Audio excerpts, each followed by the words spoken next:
What's up, bro? Welcome back, man. Cheers. Good to see you. This is our recovery episode. This is Couch to 50K. How to finish your first ultra marathon.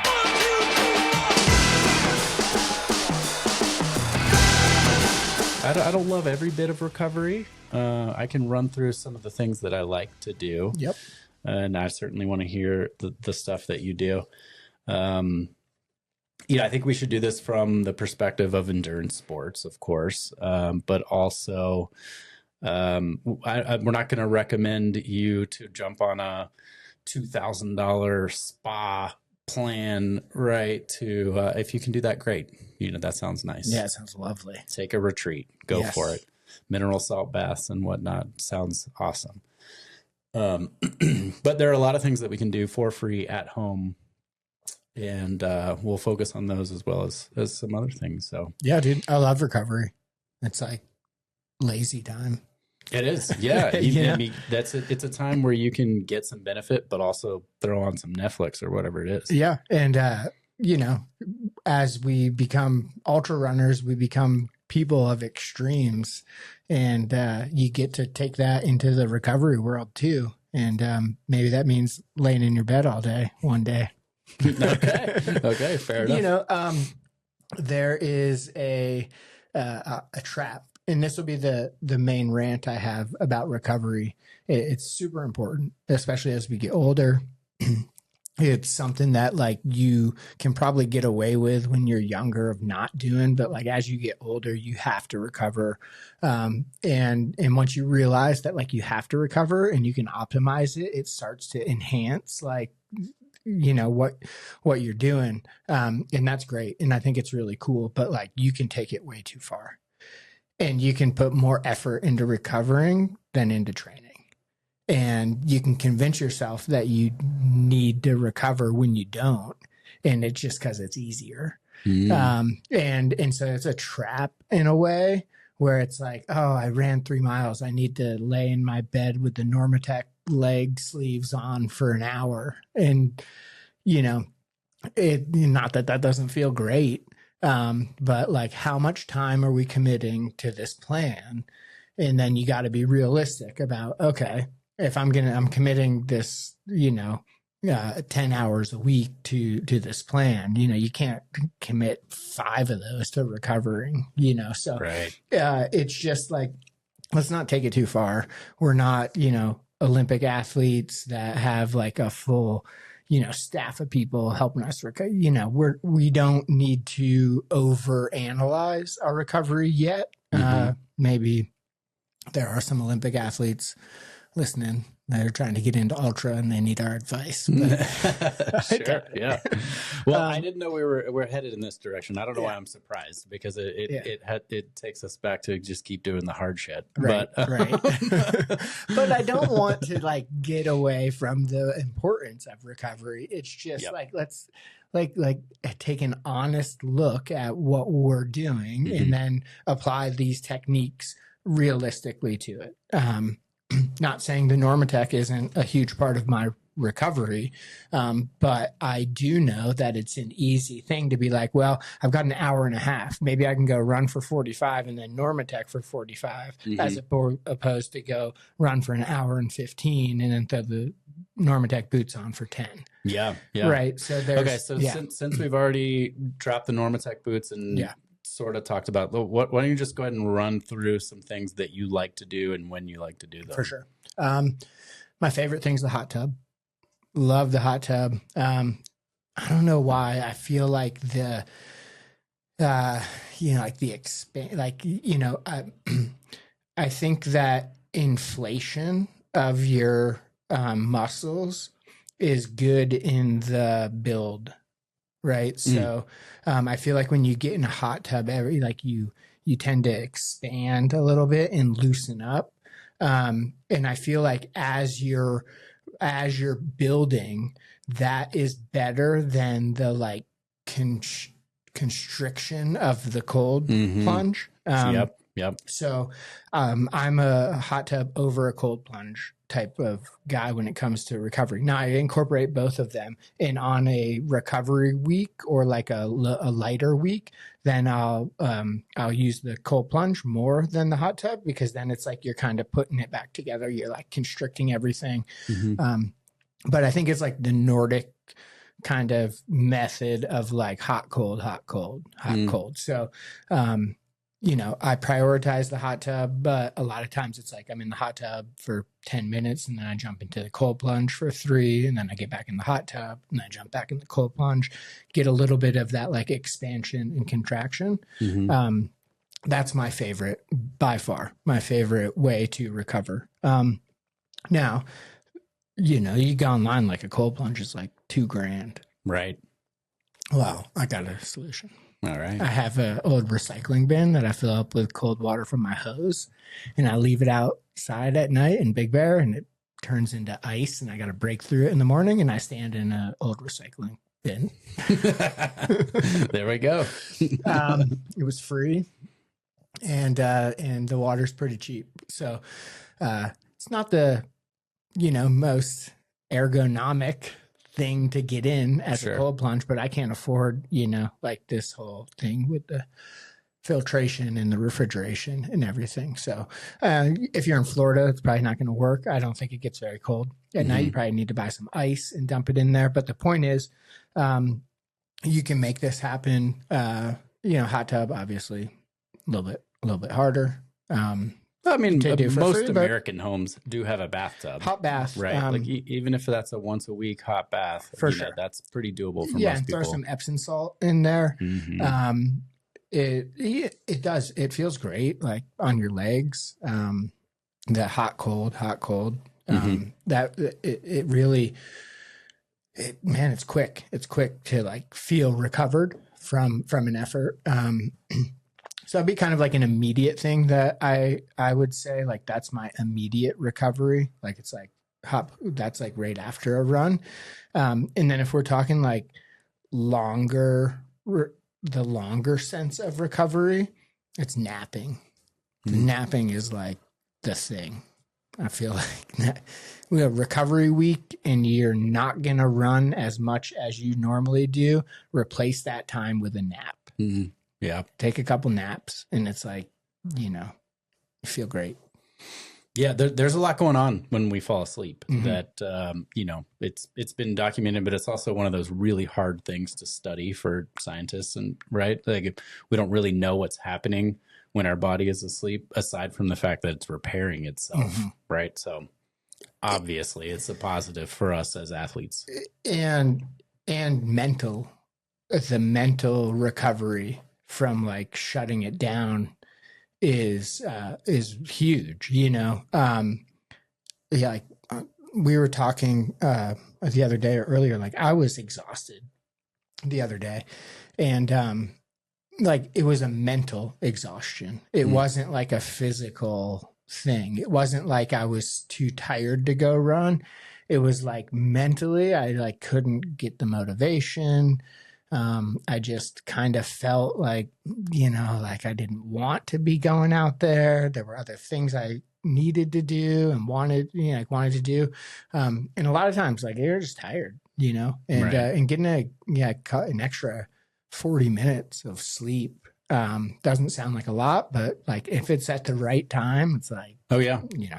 Yeah, absolutely. That's like for me sometimes too. I just need to check one box, right? Like, cause I was going through a similar thing, but I wasn't stressed out or anxious or anything like that. It was more that, you know, we have pretty real winters here in Big Bear, and there are times when I just don't want to be cold. Yeah, you know, I'm just kind of over it, frustrated with it. I'm like, I'm not gonna be cold, you know. So I was like, I need to go for a run. I don't want to. It's really cold outside. It was in the 20s. So I'm going to put on a lot of clothes and I'm still going to go run. And of course, I'm dripping sweat after like 3/4 of a mile, but I wasn't cold and it got me out the door, you know. So sometimes there's like a weird twist on things that I think can help. Well, I mentioned early on the parts of recovery that I don't like. I do not like stretching in general. Like I don't like the feeling of pushing my muscles or tendons or just my body in general beyond what is comfortable. And I can get there. You know, if it's a full blown like yin yoga practice and the environment is its thing and I'm holding a pose for a long time, I can get to the point where I do enjoy it. But I've never been a super flexible person. And it just hurts. Like, I don't like that sort of not intense, but constant pain of holding a stretch. It's just never something I've enjoyed. You're not gonna hear anything like against that from me. I'm not a stretcher. Yeah. I actually feel like I want to be tight. I feel like there's rebound, especially when it comes to running. Mm-hmm. There's like the rebound is where the force is at. And if it's loose, it doesn't make sense to me. It feels like having like a tight body put together that's like able to move, obviously without restrictions, but I don't, but the idea of stretching almost takes it too far for me. It's like, I like to warm up.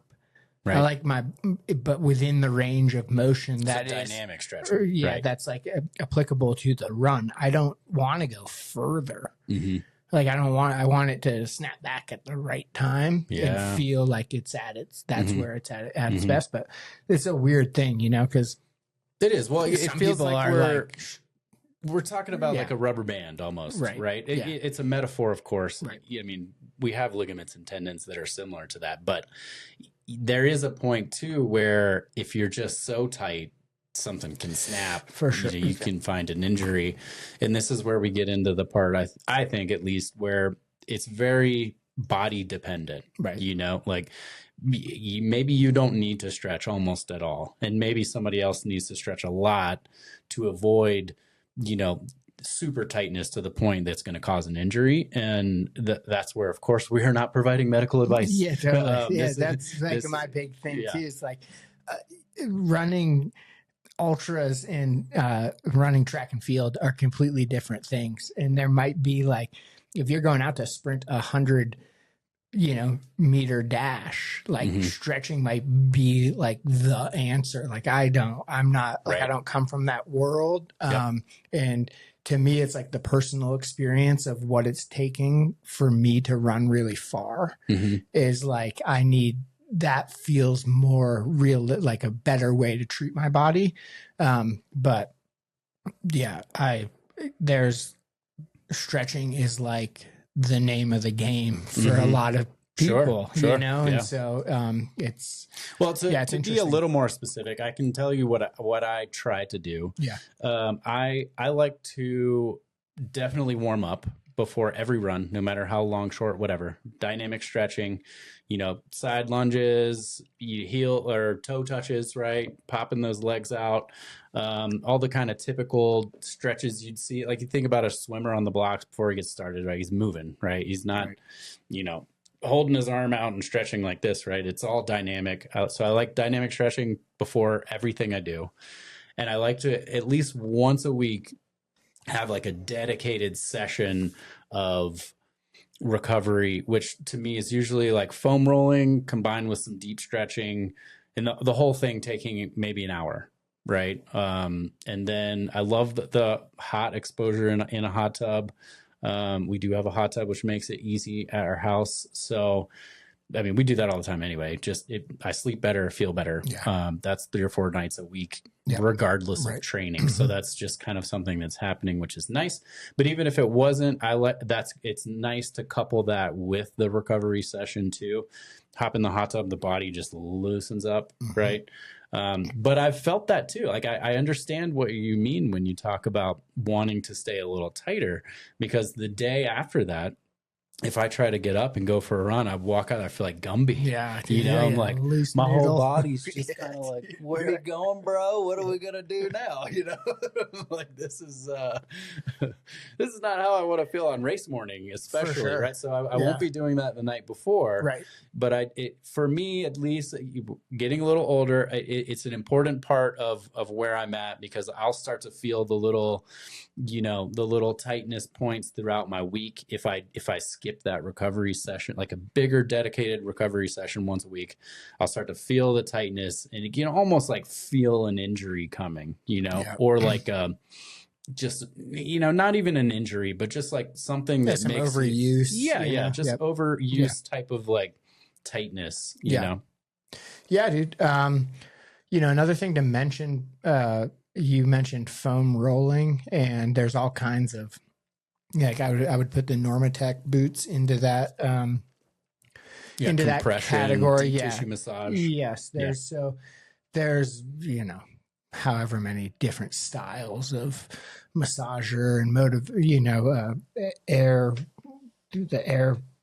boots, and you can go get personal massages. And I was talking to Kale about acupuncture. He gets acupuncture. Oh, wow. And it's like recommended by the coach up here. And I have like a mental problem with like letting people push on me. So no massage. I don't. No chiropractor. No acupuncture. Dude, no. And I know a lot of people that swear by this stuff. Like Harold he's done acupuncture and he said it's great. Yeah. He's goes to Shiatsu Tom and he's like, oh, he does amazing things. Like, this hurt and he rubbed on my leg for whatever and then it didn't hurt. And I've heard that story repeatedly. I have too, from different people. But then I always go back and I'm like, well, why do you have to keep going to him? And, and again, I'm just, my personal phobia is like you pushing on me the wrong way and it not me not liking, me no liking, I'm very, I'm just like really in tune with the way my body feels. And, I don't have trust yet in somebody else doing something to me to make, like, I'm like, oh, I made it this far. And that could be a huge, like, limiting factor in my thinking, which is, I doubt it. I mean, maybe, but I doubt it. I think that's a more interesting point, is that you start to really get in tune with your body, especially in endurance sports, to the point where you just know. Like, if you need the recovery and you're doing a disservice by skipping it, if you're ready to go out there and you're wasting an opportunity if you don't, right? And I would say, like, at least from what I know what you've done, I know your resume, you've spent enough hours out there on the grind to be in tune with how your body feels. And I mean, I'm not just trying to like build you up and say, great job, man, but I put a lot more stock in the personal appraisal of what's going on within your own body than somebody telling you what you should do 3 times a week or whatever. It's hard when they're making money too. It's like I'm not going to talk shit about mechanics, but like, I don't know about cars. And so when I drop my car off, it's like, how come I got to keep coming back? What are you doing under that hood? That's, making this bolt loose now. Like, and just general distrust of people, I guess. But no, like, it feels like a similar thing, right? You walk into a massage spot, even if they specialize in strength and sports, like they want you in there every month. Absolutely. Right? So like, okay, we can work on that, and then. But so going back to where I was going with the whole not letting people touch me thing, the Normatec boots and the foam roller and those things, you start playing with them and you figure out what they do pretty quickly. You figure out if you lay on a foam roller on your side, it's like there's a way to make your leg hurt that you've never felt before, and then afterwards it feels great. And it's like you start playing with these different devices and, and how to use them and how to incorporate them into your recovery. And, I think you can do a lot for yourself. Yeah. For sure. The foam roller is a thing, Yeah. right? It's, there's people out there that say it's not the right thing to do.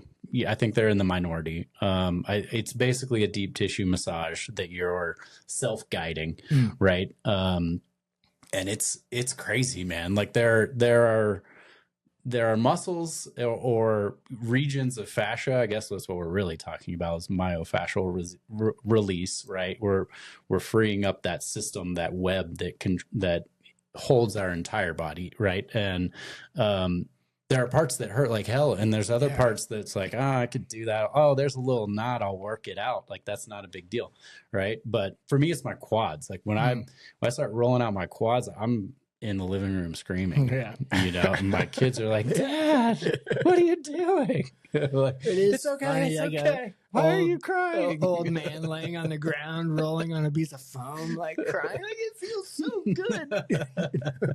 I like some of it. I hate others. But then that's the same thing with general stretching too. I try to do deep stretching workouts. That's my once a week thing that I try to do. It's like a nice deep stretch, mainly lower body, and parts of it are just really uncomfortable. But I also know that afterwards I feel great. It's kind of like trying to get out there on that second run of the day or the run that you don't want to do, and 10 minutes in, it feels really good. Do you use any kind of like balms or like what? Any topical like like a balm? Like are you CBD I heard bomb guy? like atomic bomb. No, not really. I haven't used too much of that. I used to use like BioFreeze. It's like a cooling version, but more of an in-workout thing. But it was once I realized it's all just topical and mental, I'm like, I'll just do that on my own brain. Yeah. Yep. I'm sure there are topical balms that have actual medicinal purposes to them. I don't know. Or maybe there's not. I don't know. The short answer to that one is no. Yeah. No, not using anything. No. Yeah. Interesting. Do you? No, I don't. No, my main recovery, again, it's like the hot, cold, some personal devices. I'm fortunate I got that Normatec, which is pretty cool. Mm-hmm. That helps with the legs, napping, or really good night sleeps. And then I guess, you got to mention nutrition in recovery. Yeah. And we were talking about this too, as like it's kind of like taper / recovery, and what you're eating when you're in this phase of a plan versus the like build phase. If you're taking the last week of the month as like a recovery month, and you're building up your mileage and stuff during the first 3 weeks, then you get to that last week and you got to really look at your diet, and you're not going to be burning the same number of calories that you were burning. And, if you just like lay around and eat like you were when you were running, like that's not proper recovery. So, like being extra healthy on recovery weeks, you're not burning the same type of calories. Not to take away from the cheat days and stuff. But it might be a little bit more important during the recovery phase of your workout to not be like as loose with your diet. Yeah. Yeah, that's a great point. That goes back to like, what are we rebuilding our muscles with? Right. Your Mike and Ike's or something positive. Hey, they're happy. Happy muscles. Happy muscles. Cool, man. I feel good. This was a great episode about recovery.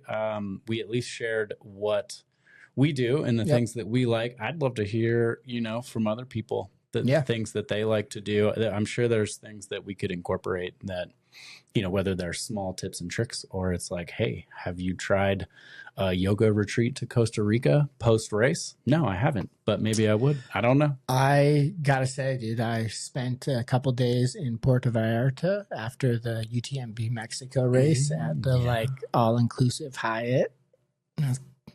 tough one to beat. Pretty nice way to recover. Yeah. So like, I think our recovery answer is tequila with the, what's the stuff around the rim?